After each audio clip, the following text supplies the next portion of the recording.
The crystals are dying, but town is sinking, and only Zeno has the courage to find out why. Zeno was not your ordinary kid. At 10 years old, he was full of restless energy, always tinkering with gadgets, climbing roofs, and sketching strange machines in his notebook. He lived in the colorful, floating town of Aeroluna, a place where houses were built on hovering platforms, gliding gently through the sky like giant kites tethered by invisible strings. Aeroluna was a marvel. Bright balloons shaped like smiling suns floated above, engines hummed under wooden bridges, and crystal towers glimmered in the sunlight. Yet Zeno often wondered, what keeps us floating? Nobody gave him a clear answer.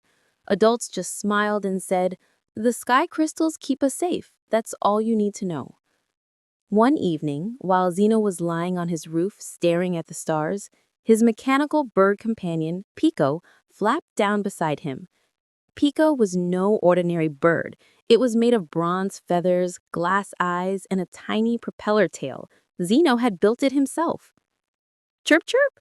Pico beaked. Its eyes projected a faint blue map in the air. "What's this?" Zeno whispered, sitting up. The map showed a mountain, far beyond Aeroluna, with a glowing mark at the top. Suddenly, the ground beneath him rumbled. A shimmer of light streaked across the sky. One of the sky crystals, huge and glowing like a diamond, flickered and then dimmed. "Pico, did you see that?" Zeno gasped.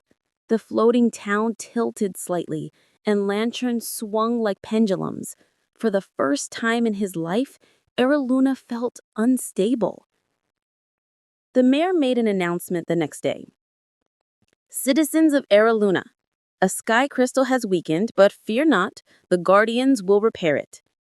But whispers ran through the streets. Some said the crystals were dying. Others muttered about ancient legends. Zeno's heart thumped. He had to know the truth. That night, guided by Pico's map, Zeno snuck to the edge of Aeroluna, where a rusty old glider ship sat abandoned. With a push, he and Pico soared into the dark clouds, leaving behind the glowing lanterns of his town. The journey was bumpy. Storm winds tugged at the glider, lightning flashed around them, and Pico squeaked nervously. Just as they thought the glider would break apart, the clouds opened to reveal a hidden land below. Lumora Valley. It was breathtaking. Lush green fields glowed with bioluminescent plants, waterfalls poured into rivers of sparkling blue, and towering cliffs shimmered with embedded crystals. But what caught Zeno's eyes was the Sky Spire Mountain, the exact one from Pico's map. At its peak, a crystal pulsed like a heartbeat. Before Zeno could celebrate, he heard a rustling sound. Out from the bushes stepped a girl about his age, holding a glowing staff. She had copper hair tied in messy braids and eyes as sharp as eagle wings. "Who are you?" she demanded. "You're not from here." Zeno raised his hands nervously. "I'm Zeno. I came from Aeroluna. Our crystals are failing. I think that mountain has something to do with it." Lyra tilted her head. "I'm Lyra. This is my home, and you shouldn't be here. Outsiders never come to Lumora." But look," Zeno pointed to the mountain. "Pico led me here. Maybe the secret to saving Aeroluna is up there." Lyra frowned. "That peak is forbidden. The shadow beasts guard it." Before Zeno could ask more, the ground trembled.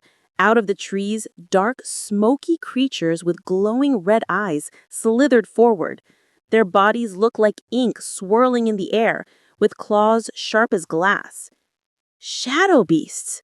Lyra shouted. She swung her staff, which crackled with light, striking one beast and sending it screeching back. Zeno panicked, but grabbed a stick and swung wildly at another. Pico zipped through the air, flashing beams of light from his eyes to distract them. After a frantic battle, the beast hissed and vanished into smoke. Lyra panting, glaring at Zeno. "See, this is why strangers should stay away. But Zeno's determination burned brighter. If these things are trying to stop us, then there must be something important up there. Lyra studied him for a moment, then sighed. You're stubborn. Fine. I'll take you halfway. But if the mountain swallows us, it's your fault. Zeno grinned. Deal. And so the unlikely pair began their climb toward Sky Spire Mountain. Zeno's heart raced with excitement, unaware that their journey would reveal secrets that could change both Aeroluna and Lumora forever.